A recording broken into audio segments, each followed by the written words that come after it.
Shabbat Shalom à tous, je vous propose un Zera Shimshon avec également un Moussa très fort dans ce Zera Shimshon. Voilà, alors on commence la paracha, elle démarre avec la prière de Moshe Rabbeinu vis-à-vis d'Akadosh Baruch Hu, qui lui prie de le laisser rentrer en Eretz Israël. Chazal il nous apporte qu'il a réalisé 515 prières, tellement il voulait rentrer en Eretz Israël. Bait Hanan, c'est un lachon, c'est un langage de supplication. Et il demande à Hachem, Herberana ve'ere et haaretz hatova. Laisse-moi passer, s'il te plaît, voir cette terre, cette bonne terre. Asher be'ever et Yarden. Alors, Sarah Shimshon s'étonne, il se dit, mais je comprends pas pourquoi Moshe voulait tant entrer en Eretz Israël. Voilà que la Gemara dans Sotak dit que Moshe Rabbeinu, il voulait rentrer en Eretz Israël pour, entre guillemets, réaliser les mitzvot qui sont tlouyot, qui dépendent de la terre. Donc, il y a plein de mitzvot qui dépendent de la terre d'Eretz Israël. Il voulait, entre guillemets, les réaliser et capter, entre guillemets, leur mérite. Alors, Kadosh Baruch Hu, qui a vu sa peine, lui a dit, t'inquiète pas, je vais te les... Sans que tu n'as pas besoin de rentrer, je vais t'accorder ce mérite sans que tu puisses réaliser ces mitzvot. D'accord? On peut se poser la question, pourquoi Moshe, du coup, il a tellement insisté pour rentrer? Parce que Kadosh Baruch Hu, il lui dit, écoute, t'as pas besoin de rentrer, t'inquiète pas, je vais te donner le mérite. Alors, comme Moshe, il insiste pour rentrer, on Eretz Israël. Alors, Ezra Shimshon, dans le Drash Bet, il apporte une réponse très intéressante qui dit que à cette époque-là, les Bnei Israël, lorsqu'ils voulaient entrer en Eretz Israël, à l'intérieur d'Eretz Israël, il y avait 7 peuples. Ces 7 peuples représentaient les 7 forces de Touma. Il y avait là-bas une force impressionnante de Avodah Zarah. Il y avait une attraction extrêmement forte vers la Avodah Zarah. Et Moshe Rabbeinu, il a donné cette mission à Yoshua en lui disant, dès que tu rentres en Eretz Israël, préoccupe-toi de casser, de briser cette force de Avodah Zarah, parce que le peuple, tout ce qu'on a fait jusqu'à présent, ces 40 ans, la Matan Torah, etc., risque d'être brisé, puisque là on n'est plus devant de simples avérotes, où on est sur une force incroyable de Avodah Zarah, et tout le peuple peut s'y perdre. Donc toute la finalité d'arriver en Eretz Israël, finalement on va la perdre. Donc je te demande vraiment de prier pour le peuple juif. Ce qui se passe, c'est que Yoshua il rentre, et il ne s'attelle pas forcément à cela, il préfère s'occuper de gagner les guerres. Il se dit d'abord je vais gagner les guerres, je vais conquérir la terre, et ensuite je m'occuperai de la force de l'Avodah Zarah, de prier pour briser cette Avodah Zarah. Ce qui se passe avec Kadosh Baruch Hu, il ne lui a pas donné cette possibilité-là. En gros, il a mal géré ses priorités, et du coup, il est décédé il est niftar avant de pouvoir briser cette Avodah Zarah. Et en fait, Moshe, Vaïtranan el Hashem Baïta, il est mort. Vaïtran, pourquoi il a prié? En fait, c'est quoi il a prié? Il a obtenu sa réponse d'Akadosh Baruch Hu. Donc pourquoi il a insisté? Pourquoi il prie d'Akadosh Baruch Hu?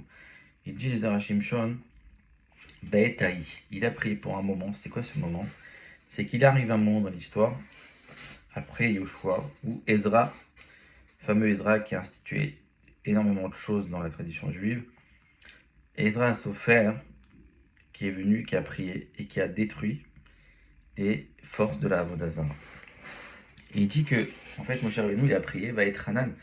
Sur quoi il a prié? Il a prié sur ce moment, Baïtaï. Il a prié pour ce moment où Ezra va venir et il va détruire la Avodah Zarah. C'est quoi l'allusion dans le pasuk? Si on regarde les versets Herberana, qui dit, lorsque Moshe dit à Hachem, laisse-moi passer s'il te plaît. Herbera, il dit c'est la même gematria que Ezra, c'est incroyable. Herbera, c'est la même gematria que Ezra. Et Na, s'il te plaît, en français, 51 en valeur numérique.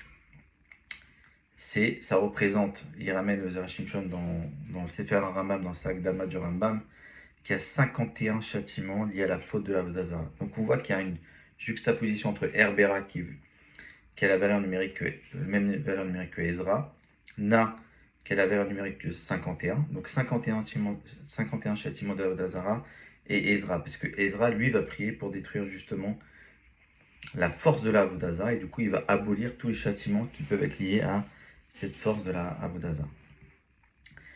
Je voulais ramener également, donc c'est très beau, voilà. Donc en fait, d'après Ezra Shimshon, il a prié, Moshe, il a prié pourquoi? Pour ce moment où Ezra va venir et va détruire cette Avodah Zarah, puisqu'il avait vu finalement qu'il ne pouvait pas rentrer. Et il avait vu aussi que finalement, Yoshua n'allait pas aller au bout de sa mission. Donc il a prié pour que Ezra puisse porter cette mission correctement. Je voulais me permettre de ramener peut-être une interprétation aussi que j'avais en tête, une explication possible. Je voulais partager avec vous. On dit qu'Ilagma ramène dans Brachot une histoire de Rabbi Bar Yaakov. Donc il y avait dans la yeshiva d'Availlé, dans le Beit HaMidrash d'Availlé, il y avait un démon à 7 têtes. Et Availlé, les habitants de la ville savaient que Rabbi Bar Yaakov, le sadique, il allait arriver dans la ville. Ils ont dit, écoutez, personne ne l'invite Shabbat, on va le laisser dormir au Beit HaMidrash, il va nous débarrasser de ce démon à 7 têtes. Et c'est ce qui s'est passé. Au milieu de la nuit, le démon à 7 têtes, il apparaît, et Rabbi Bar Yaakov qui voit le démon, à chaque fois il se prosterne, à chaque fois qu'il se prosternait, une tête du démon qui tombait jusqu'à exterminer le démon. Ça rappelle une autre histoire, entre guillemets, l'histoire de Yaakov dans Vaishlach, qui s'est prosterné 7 fois devant Esav. C'est quoi le remède de se prosterner devant, entre guillemets, les forces du mal, le démon? C'est quoi? C'est que, je pense que c'est ça le remède, c'est de dire que finalement, face à la Avodah Zarah, face aux forces du mal, des fois quand quelqu'un nous fait du mal, l'antisémitisme, on peut critiquer les religieux, peu importe les critiques qu'on peut supporter, on a deux attitudes. Soit on part en guerre, soit on décide de partir en guerre, on va sur les plateaux télé, on dit on n'est pas d'accord, on se révolte, on se rebelle, on crie, etc. Et il y a une autre façon peut-être d'appréhender les forces du mal, alors c'est pas se soumettre, mais c'est de rester faire comme Moshe Rabbeinu, la soumission. Ça veut dire que nous, notre travail, c'est de regarder vers le bas, regarder vers, entre guillemets, regarder les livres, travailler nos midotes. C'est quoi le fait de se rabaisser? C'est de dire que la Hanava, la mida de la Hanava, en se soumettant, ça peut briser toutes les forces du mal.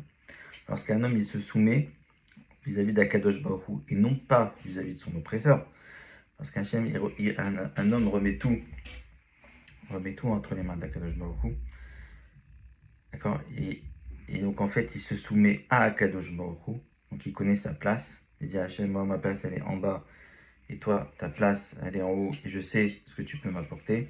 Lorsque quelqu'un il travaille ses midot, il peut briser les forces de la Avodah Zarah. Rabbi Bar Yaakov, en se soumettant, c'est une soumission de Hanava vis-à-vis d'Akadosh Baruch Hu, c'est une mida. La mida de la Hanava, elle peut briser n'importe quelle force du mal. Rien ne sert de crier, rien ne sert de s'exciter. Travaille la achna, la soumission, encore une fois, pas vis-à-vis de l'oppresseur, mais vis-à-vis d'Akadosh Baruch Hu, et cette mida est permis de briser toutes les forces du mal. Et c'est peut-être en cela, alors vous allez me dire, quelqu'un qui est Hanav, si c'est qu'il est Hanav, il n'est plus Hanav, mais je pense que Moshe Rabbeinu, le fait d'être Hanav, c'est pas une connaissance, mais c'est aussi une façon d'être.